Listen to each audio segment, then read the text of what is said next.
Welcome back to another episode of the Key and Mang audio experience. I'm your host, Key, as always, joined by my fellow co-host, Mang. Mang, what's up? What's good, Key? How are you? I'm living lavish. How are you? I can't complain. Can't complain. Good, good. Trying to get used to getting back to regular life after vacation. Yeah, it's tough. It's tough. Yeah, well, I was on vacation. You was away too, though. You went to the Elite Basketball Rehab Conference that was in Vegas a few weeks ago. Yep. So, what was that like? What was that conference about, and what made you want to go? It was a cool time. I think I've always wanted part of my draw to physical therapy was to work in the NBA somehow. And once I figured out that PTs could work in the NBA, that was my original draw into PT because I wanted to work with the elite of the elite. If I wasn't gonna be able to play in it, I wanted to be able to help people be able to prolong their careers and recover from their injuries. So once I saw this was happening, I saw it on Instagram and I was like, I knew Eric Merrill, who was the one who posted it. He worked with Damian Lillard as he was rehabbing his hernia injury. And I was like thinking of the people who he might have access to and the experience that he's had with rehabbing an elite player. Like I wanted to learn from somebody who's gone through that. And at the time, we didn't know what the speaker list was going to be, but I just knew that he had a lot of skin in the game, and he'd worked with elite athletes and being able to consult for NBA teams and kind of what they're going through. So I wanted to experience that, and this was the first one that had been. This is the first time this conference has ever been hosted. So I was like, let me hop on this and make this work. And so that's kind of how it started. And also I was in Vegas. It's my first time in Vegas. I've never been to Vegas before. So I'm aware of the 115, 110 in the summertime, but I was like, it's 2 days and we'll make it work. So yeah, it was a good time. Yeah, it's too hot there, but the speaker lineup looked pretty dope, honestly. What was your like favorite topic they hit on? There was a couple. There was a talk on like bone stress injuries in the NBA and like managing like your return to sport and what to look for. And at first you don't really think of like bone fractures. I don't really think of bone fractures as one of the top like injuries like you might see, but you think of these guys who are so tall and they're putting a lot of force through their bodies on the court and all these starts, stops, and jumps. And I was like, oh wow, like the prevalence of this is really high. So just getting to like learn about like rehab frameworks to navigate our bone stress injuries, I thought was really cool. Another one I thought was good was I mean, they were all good, but I think one that sticks out was managing in-season patella tendinopathy, which is basically like knee pain while you're like running, jumping, doing higher level activity. So how they manage that through an 82 game season and the playoffs. And they gave some strategies on how they might go about that.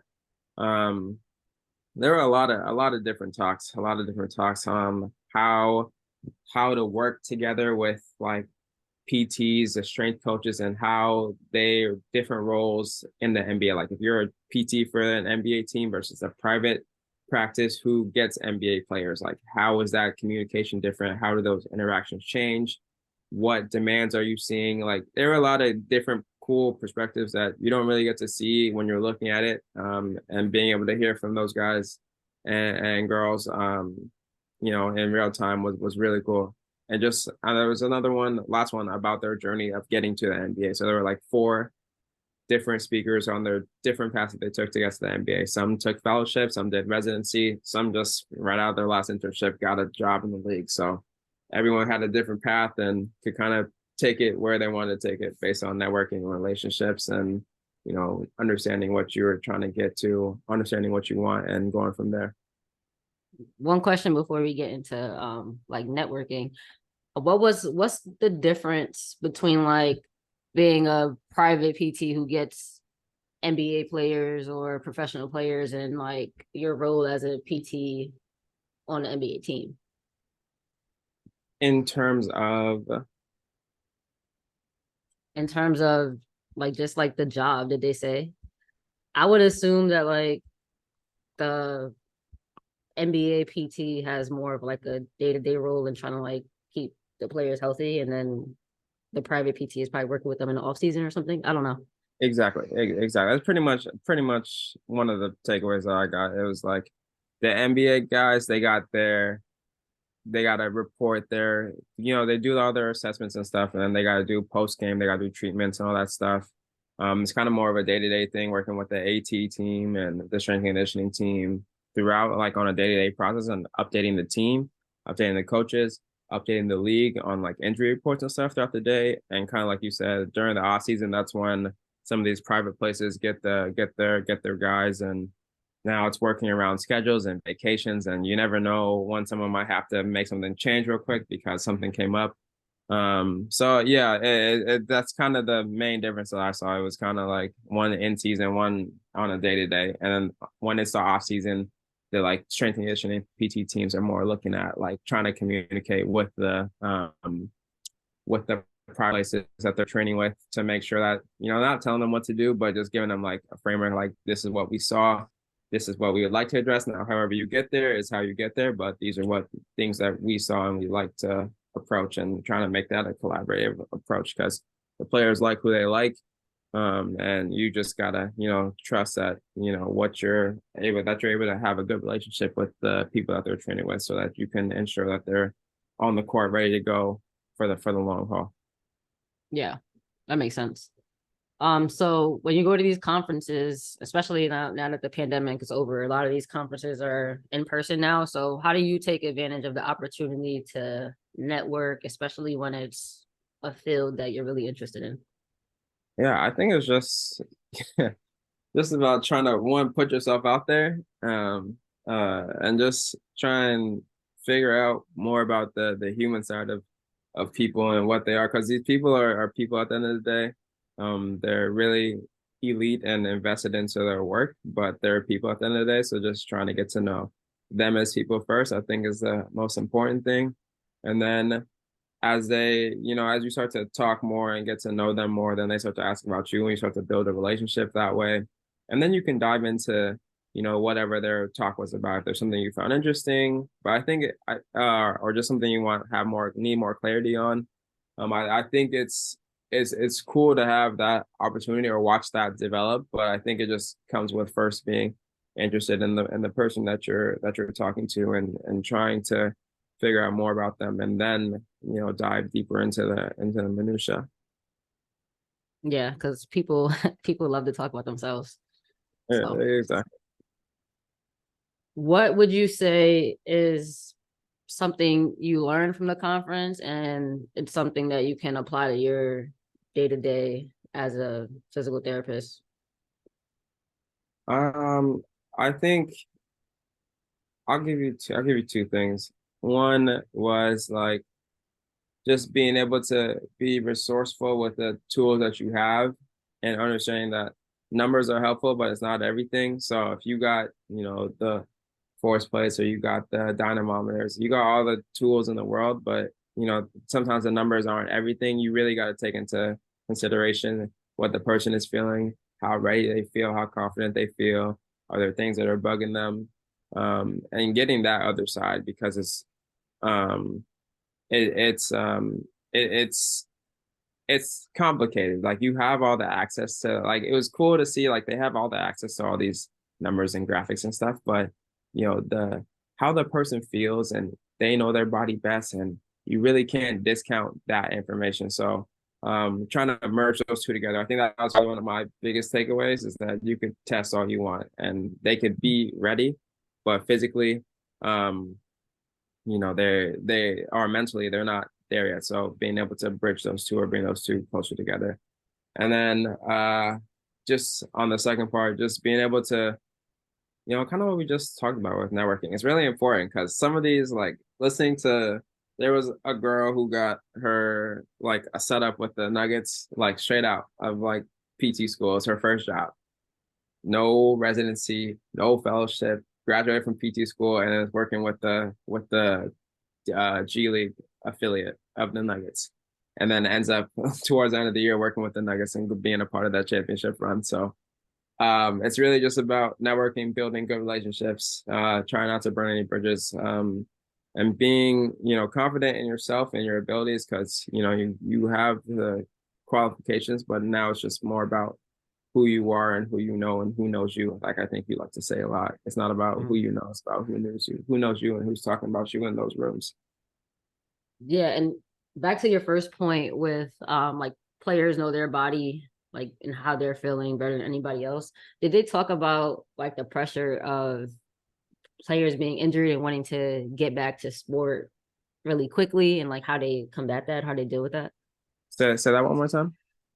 So with players getting injured and there's like pressure for like the rehab team to get them back quick, did they talk about like how they deal with that? Not really, not really like topics on that, but it was more so about like they want it was safety. Safety was the number one thing. Like they don't want to put players in a position where they're not safe to be on the court. So if they had to have those conversations where, hey, you're not ready to go right now, then they would have those conversations. But if it's something like patella tendinopathy or something like that, then they have ways that they can manage in season and then in the off season, like really go ham and try and make it better. But it's honestly just more about being safe and making sure that their guys are safe and going to be safe and not make anything worse if they go onto the court.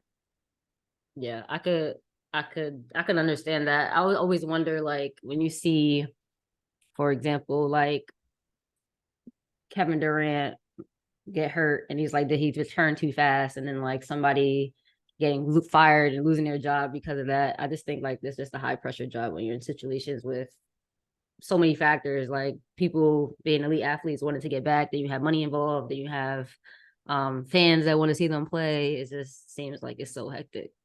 Yeah, but I feel like it's one of those things where you have the numbers to back you up, and then you have that player saying, "I'm ready to go." And at the end of the day, if it's the playoffs, if it's game number 57 and you're like, they can be out for this time. But if it's the playoffs and everyone, the end of the day, the players want to win. The players want to Yeah. have a chance to compete. And if you're, if they pass on the numbers and they say they're ready to go, then you have to kind of play that. You have to play that game. You have to play that game. And if something happens, then you did everything that you could in your hands to make sure that that player was as ready to go as possible. They thought they're ready to go, and you live with that. Yeah. Name of the game. Hmm. So what would you say is two takeaways for anybody listening to this that's interested in sports, whether it's basketball or any other like sport for physical therapy, rehab, or strength and conditioning? What takeaways would you have for them? Yeah, I think if there's something that you're interested in, for me, wanting to work with basketball players, having this conference be created, it's like the first of its kind, and the lineup of people that were here. Um, I think if you can go to in-person events, you should go. You can make it work. I think, it's cool to have things virtual, but there's no experiences being live and in person and being able to put a face to a name and being able to shake someone's hand and talk to them in real time. So if you have the opportunity to do that, I would say one, go ahead and do that if you can. And two, I would say with stuff like this, there's a lot of information. It is overwhelming. You do have a lot of access to a lot of people. But I would say try and think about one or two things that you can take away from that conference or that event and see what you can bring back and apply. Like for me, it's more about the getting the second half of, making sure that you get the player side and making sure that they feel like they're ready to go. And not just relying on just the numbers. And then I think there were some of the interventions that they showed about like, what they use for like tendinopathy in season and, looking at angles and looking at, where force is being distributed, things like that. I think there's tactical things that you can take away from a lot of these things, but trying to figure out one or two things that you can really hone in on and apply. And then, if they have another one the next year that you're adding to your bag some more, that's another one or two things you're going to take away.